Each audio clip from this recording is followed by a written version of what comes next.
Ok. Fala que eu te escuto.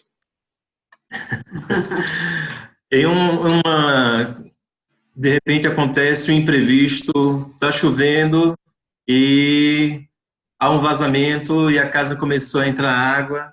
Aí numa situação dessa, ou se não a parte elétrica da casa dá algum problema, a gente pode, dentro de uma situação dessa, entrar em contato com a pessoa para ela verificar a casa. Isso numa situação que traga risco, né, para a família. Bom, aí a pessoa vai ter que fazer o seguinte: numa situação que cause risco, né? Tem que tomar as decisões, começando do mínimo, né? Da proibição menos grave à mais grave, certo? Fábio, foi perguntado aqui, você tardou um pouquinho, perguntou se no caso de que choveu muito, tá tendo goteira na casa e tá gerando risco para a família na casa e é Shabat. Se pode chamar o eletricista, o pedreiro, o bombeiro, ou o que seja para vir aí. Então, primeiro tem que fazer uma análise de risco, né? Claro que eu não estou querendo dizer aqui que a casa está desmoronando, o barranco está deslizando e o camarada agora vai sentar, abrir o livro e começar, não. Eu acho que... Não é isso. É isso. Né? Não é isso, senão que se o negócio é drástico, não tem nem que chamar ninguém, sai da casa. Né? Mas, se há oportunidade de reflexionar e de pensar qual é a melhor forma de solucionar o problema, então tem que fazer da forma como corresponde. Por exemplo, é porque o problema é na parte elétrica. A pessoa pode ir onde está o interruptor geral da casa e apagá-lo. Ok? Pode apagar com um cotovelo, pode apagar com cabo de vassoura, né? Ou, se por um acaso ele não pensou em fazer de uma forma diferente, que é para não passar por uma proibição dos sábios, inclusive que ele faça diretamente assim, ele bate com o dedo e apague, tá beleza. Ok? Porque aqui é uma questão de pikuach nefesh. É para salvar vidas. Ok? Se é porque a casa está desmoronando, choveu muito, caiu o telhado, não tem muito o que fazer no Shabat. Que é uma situação que, ainda que chame um pedreiro para que ele vá arrumar, uma situação assim é muito pouco provável que ele vá terminar isso no mesmo Shabat e que a pessoa não vai ficar mais nessa casa. O pessoal geralmente vai para casa do vizinho, do parente, né? Então, geralmente isso é o que acontece. O que se tem que dizer é que esteja bem claro, para infringir uma das mitzvot, uma das menachot de Shabbat, tem que ser uma situação de risco de vida. Ou melhor, risco de morte, né? Risco de lesão. Então, se a pessoa pode se lesionar, então pode se romper Shabbat para salvar essa vida. Ok?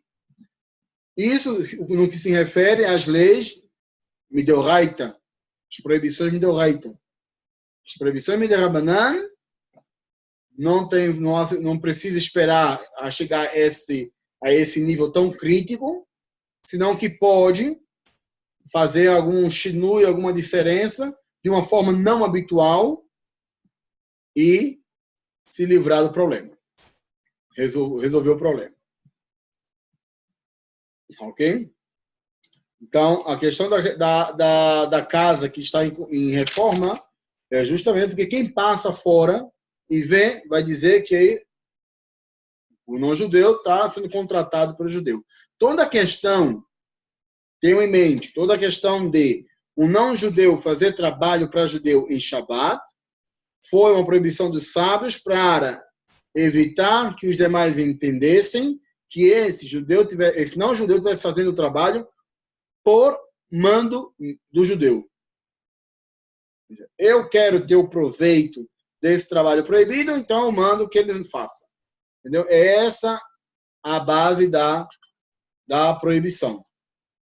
Ok? Então, desde que não seja visível, digamos assim, um trabalho que seja uma casa no campo, né? Que não está dentro da cidade, assim está permitido. Não teria problema. Entendeu? Se o não-judeu leva para sua casa e faz na sua casa o trabalho, ainda que seja melachot proibidas em Shabat, não tem nenhum problema, porque ele fez porque ele quis. A proibição está em eu contratá-lo especificamente para o Shabat para fazer esse trabalho. Né? Pergunta, Joaquim. Caleb, e numa situação, eu contrato um taxista para me conduzir até a sinagoga antes do Shabat. Eu já faço um contrato com ele, né? Para que os Shabatots ele possa me conduzir à sinagoga, só que aí eu faço já os acertos já antecipados, entendeu? Ou até mesmo depois do Shabat. Então haveria assim Olha, alguma... há quem diga que se a pessoa faz isso e ela entra no carro antes do Shabat, então há quem permita. Ok? Há quem permita. Contudo, não é o ideal. Porque isso é uma situação muito drástica, muito extrema. Entendeu? Muito extrema. Claro que estamos levando em consideração de que a pessoa vai, mas só volta depois do Shabat. Né? Porque ir na sexta-feira à noite, sai na sexta-feira antes do anoitecer, né? Aí chega na sinagoga, na tardezinha. Aí faz o serviço, das 8 horas da noite, terminou tudo, e o táxi vem levá-la de volta, está proibido. Né? Porque aí, o que ela fez, afinal de contas? Nada. A ideia é que ela vá, leve para a sinagoga, ainda que chegue lá em Shabat, né? E regresse depois do Shabat. O Shulchan Aruch traz isso quando se refere a um barco. É a história do barco que... Como é que se diz um barco que sai do porto? Como é que se diz isso? Que zarpa. Eita. Quando perde a palavra, mas volta. Um barco que zarpa em Shabat. Se essa pessoa está zarpando com esse barco em Shabat mesmo, e com a intenção de cumprir a mitzvah, que ela vai para ir lá e cumprir a mitzvah e fica lá, está permitido. Tá? Se é porque a pessoa vai e volta, está proibido. Se é porque não é com a intenção de Shabat, está proibido. E, além do mais, zarpar numa sexta-feira, ainda que chegue antes do Shabat, também está proibido.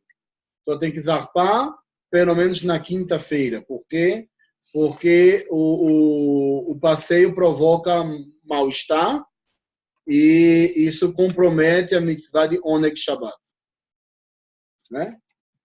Para algumas opiniões, mitzvah de Oneg Shabbat é Midoraita, para outras é Midivrei Nevi. Outro exemplo. A pessoa tem uma empregada em casa. Né? E essa empregada também trabalha em Shabbat. A gente viu o quê? Quais são as condições? Isso a gente tem que apontar, tem que ser escrito para ter isso em mente. E escrevam, porque nem todas as aulas eu vou ter tempo para estar fazendo todo um resumo. Não dá. Se a pessoa contrata por diária, está proibido. Se a pessoa contrata por serviço, ou seja, que vai ser de longo tempo, está permitido. Então, a empregada, se ela é diarista e vem em Shabbat especificamente para o trabalho de Shabbat e recebe por ele, está proibido. Mas, se ela não é diarista e ela frequenta a casa 3 vezes por semana ou 4 vezes por semana e nesse dia recai sobre ela o Shabat, está permitido. Ela não está recebendo especificamente pelo Shabat. Ok? Agora a pergunta é, e como é que eu vou dizer a ela o que é que tem que fazer? Está proibido ter proveito de um trabalho de um não-judeu no Shabat. Se ele faz especificamente para mim. Da condição de que em Shabat eu dou a ordem e ele me faça. Se eu digo a ordem, se dou a ordem antes do Shabat e ele faz em Shabat porque a ele lhe pareceu melhor, porque ele assim aproveita melhor o seu tempo, porque é um dia que está mais livre, ele preferiu fazer esse trabalho em Shabat, isso é um problema dele.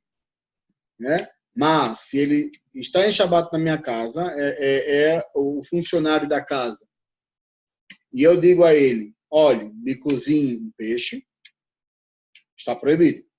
Acenda o fogo, está proibido. Porque aí já não é mais um problema dele, isso é um problema meu. Né? Então, a condição de que o trabalhador da casa, ou um não-judeu normal que frequente a casa, tudo isso, faça trabalhos e que o judeu possa ter proveito, é na condição de que ele faça trabalho de livre e espontânea vontade, de que, ou seja, o que significa livre e espontânea vontade? Não é que ele diz, sabe o quê? Acho que eu vou lavar o prato. Não, não é isso. Ele sabe o que ele tem que fazer, somente que ele escolhe o momento que ele quer fazer. Ele não está obrigado a fazer agora, nesse momento. Né? Então, ele faz isso de acordo com o seu próprio desejo de organizar o dia. E se for um trabalho que é um trabalho proibido em Shabat, realmente, como, por exemplo, cozinhar.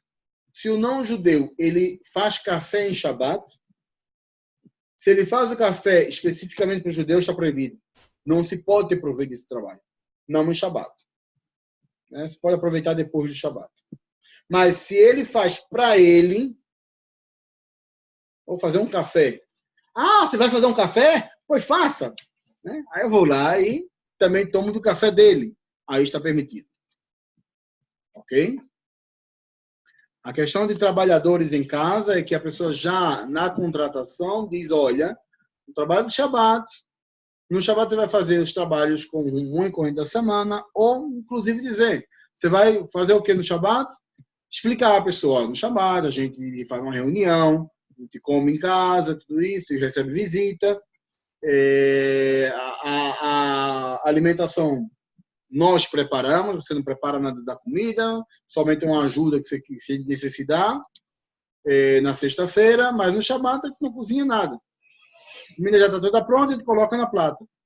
Né? Dando todas as instruções, explicando como é toda a questão, e o empregado vem, não precisa nem dizer nada, ele vai e faz tudo que tem que fazer, não tem nenhum problema. Né? Isso é numa situação que não envolve mitzvah. Está claro, às vezes eu sinto que eu não estou sendo muito claro, então tenho medo que a ideia fique perdida. Se tem dúvida, por favor, perguntem. Ok?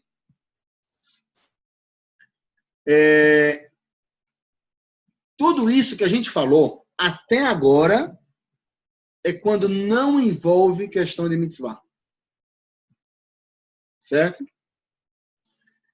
Há um erro que vejo muito no comentários de Facebook, tudo bem?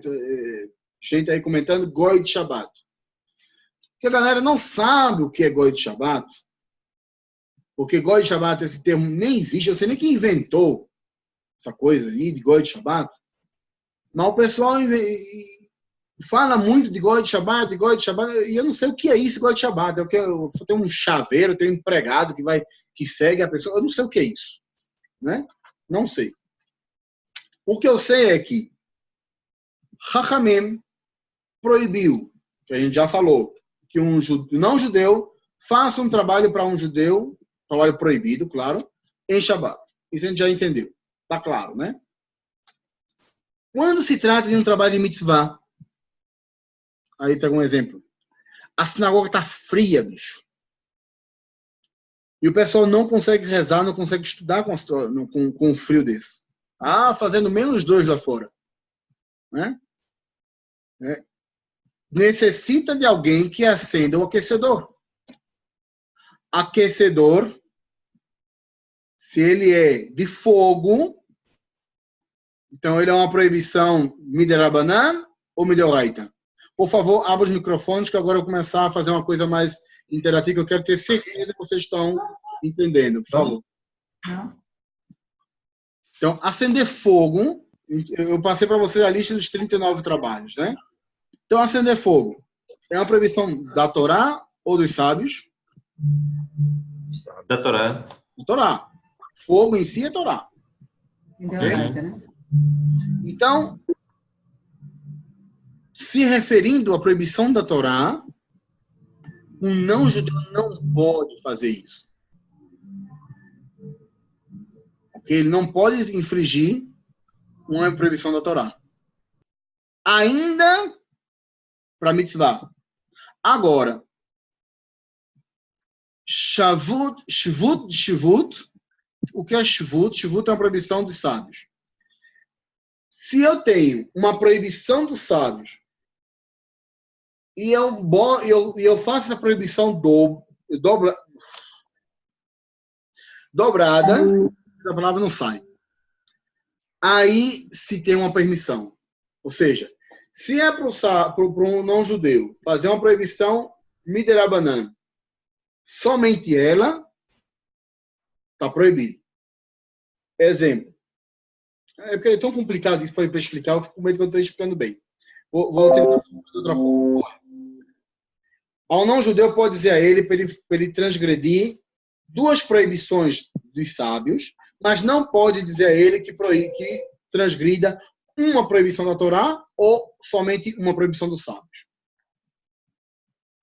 É uma condição meio louca para entender, mas esse é o critério.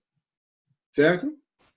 O que acontece é que, se eu digo a um não-judeu, acenda o fogo, né?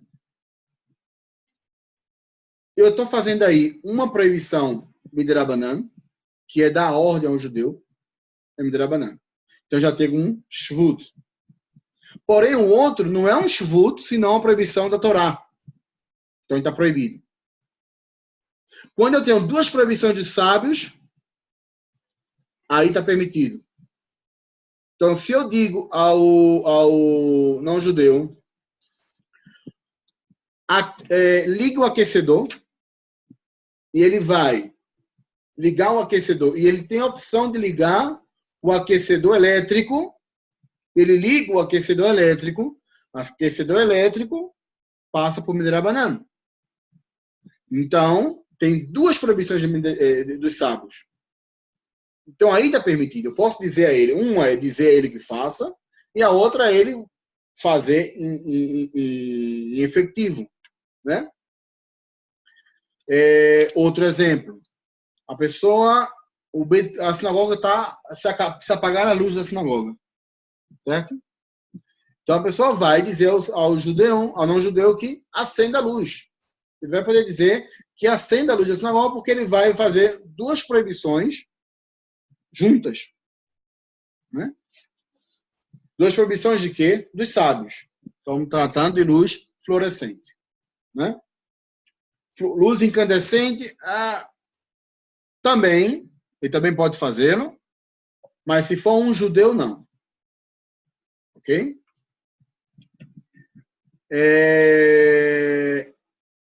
Então, se trata de algo de mitzvah, sim se pode chamar o não-judeu para fazer. Ok? E falar de uma forma, né, que ele entenda que é algo para fazer. Por que tem que falar dessa forma? Por que não falar diretamente? A gente viu que o sábio sim permitiu que fale diretamente. Né? Isso é quando tem uma dúvida se a pessoa vai alcançar a fazer 2 proibições dos sábios ou não.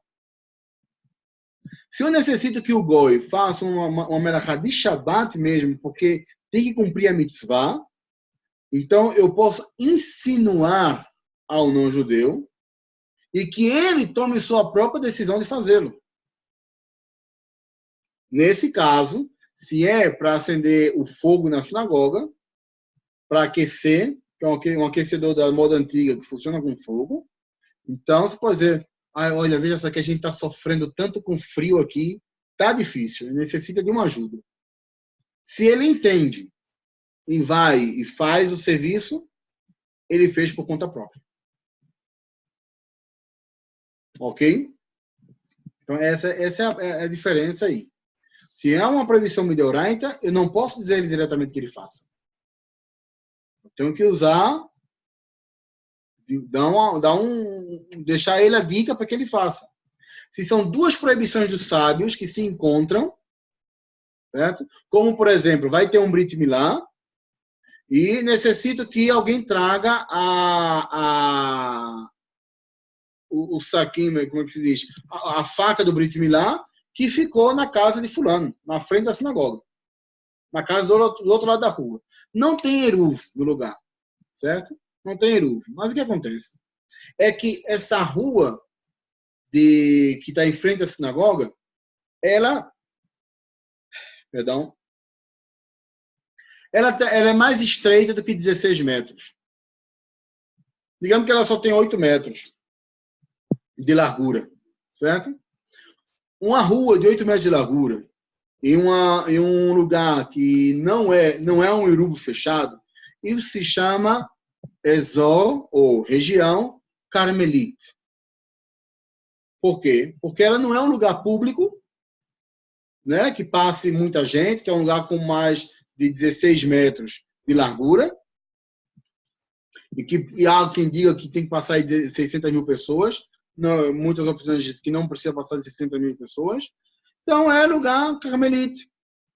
E carmelite é uma proibição dos sábios, que a proibição da Torá é um eruv completo, ou seja, um lugar tziburi, público, né? Então, carmelita é um lugar, é uma proibição de sábios. Então, se eu digo ao não-judeu que ele vá lá pegar a faca e trazer, ele vai fazer isso no lugar carmelita. Está permitido, porque são duas proibições de sábios. Posso dizer isso diretamente a ele. Vai e traga a faca na casa de fulano. Se não tem um não-judeu lá, e só tem judeu, e o lugar é na mesma condição de um eruv carmelite, quando a gente começar a estudar eruvim, a gente vai explicar melhor isso aí. Até um judeu pode trazer. Agora, como é que esse judeu vai trazer? Continue. Ele não pode trazer diretamente o goi, sim, mas o não-judeu não. Ele vai fazer o quê? Vai equilibrar essa faca no pé, vamos dizer assim. E vai saltando com essa faca e cruzar a rua até entrar na porta da parte fechada da sinagoga, ou seja, do pátio da sinagoga. A partir daí ele pode pegar com a mão e entrar. Já é um lugar privado, né? Nossa, eu sei que é muita informação, eu acho que talvez seja muita informação, mas essas leis a gente aprende estudando, não tem outra forma. No caso fora de Israel, são coisas que podem acontecer aí com vocês. Entendeu? Digamos, fulaninho esqueceu o Sidu. Onde é que está a casa de fulano? Está em frente à sinagoga. E fulano necessita trazer o Sidu para rezar. Como é que traz o Sidu?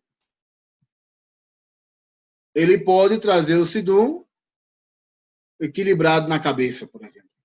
Que bonito, né? Na condição de que essa rua seja menor de 16 metros de largura. Eu já estou imaginando o pessoal aí amanhã, né, com 1 metro medindo a largura da rua. Vai fazer, aqui posso. Né? Jovino vai medir.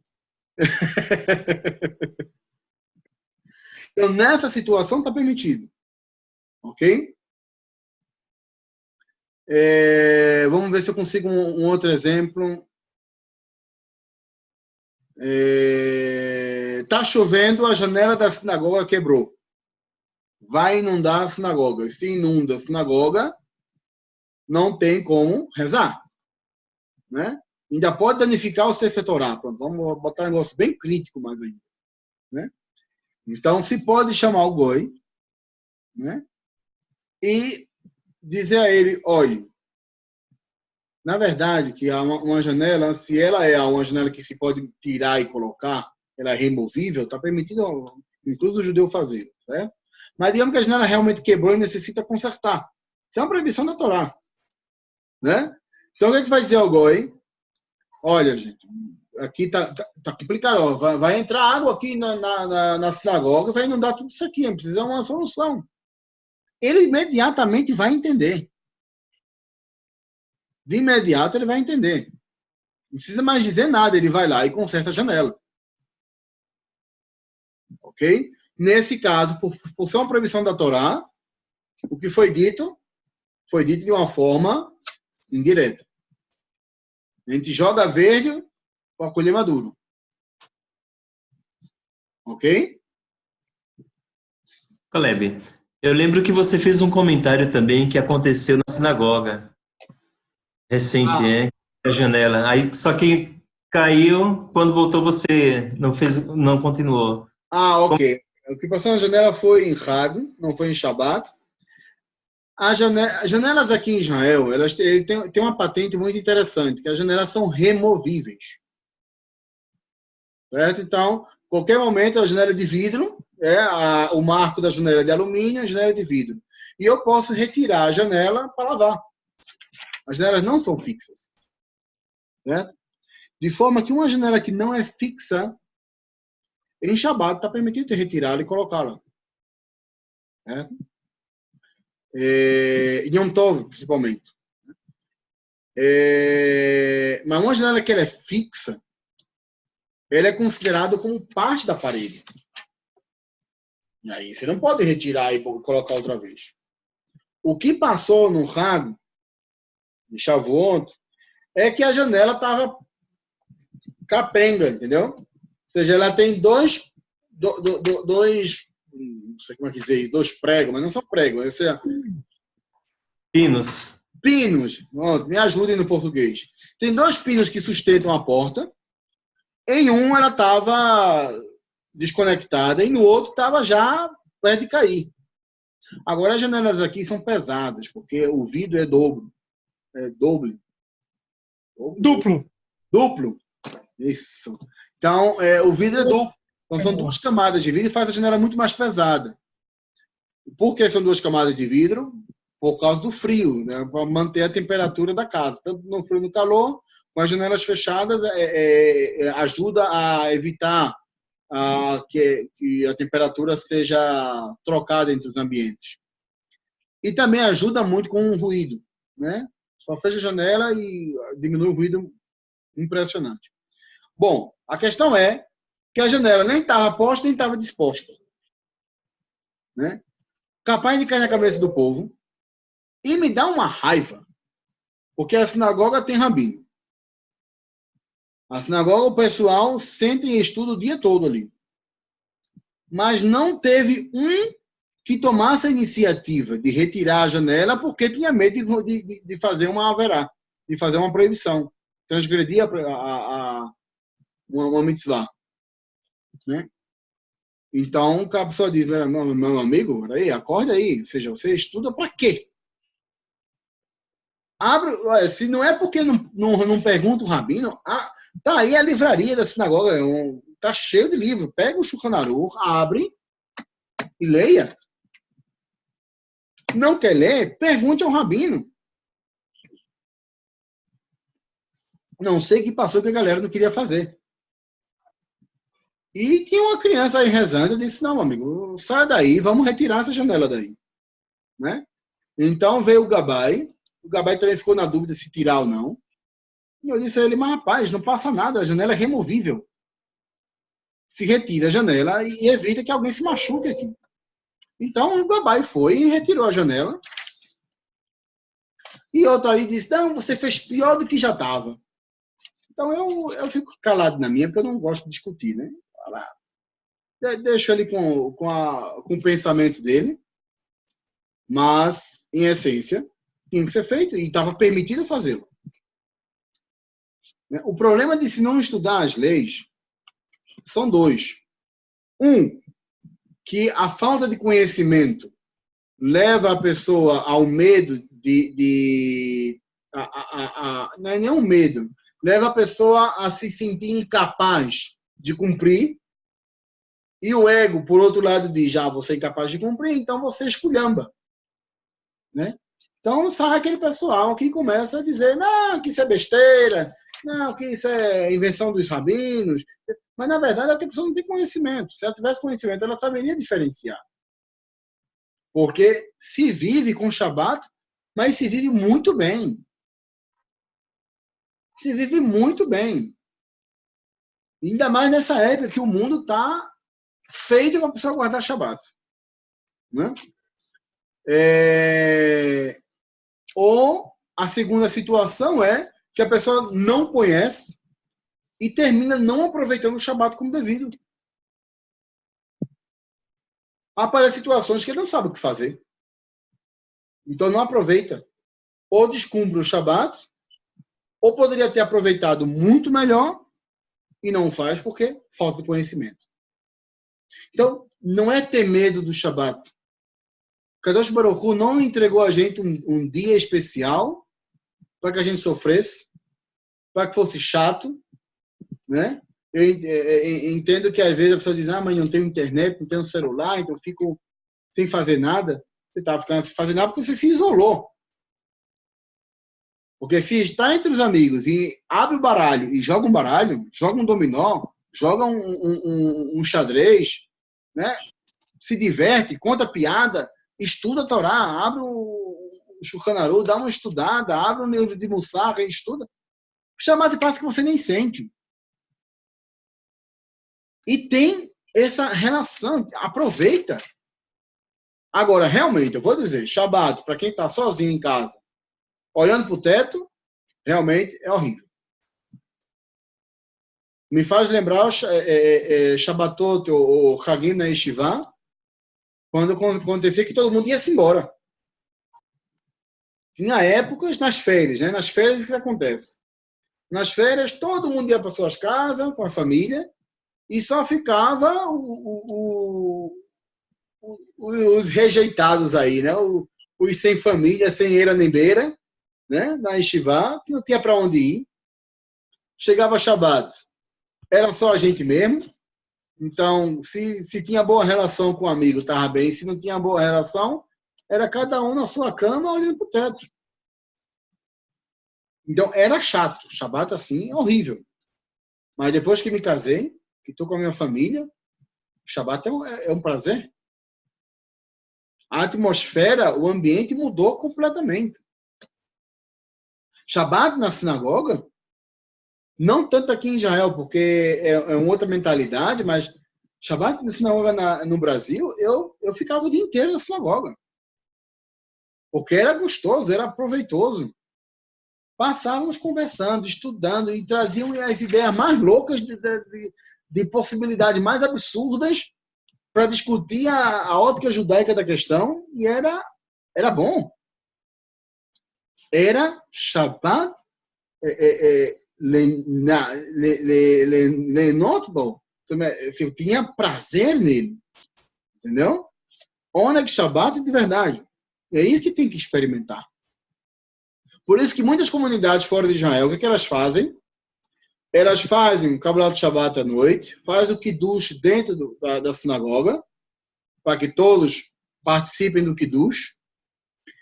Algumas comunidades, elas não somente fazem um Kiddush, porque Kiddush depois a gente vai ver, na próximo encontro vai começar a tratar de Kiddush,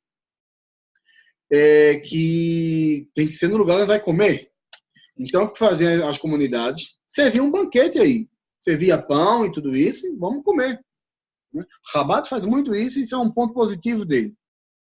Shabbat de manhã, rezava na sinagoga, terminou a reza, se serve um almoço coletivo. Para ninguém ir para casa, para ninguém ficar enjoado.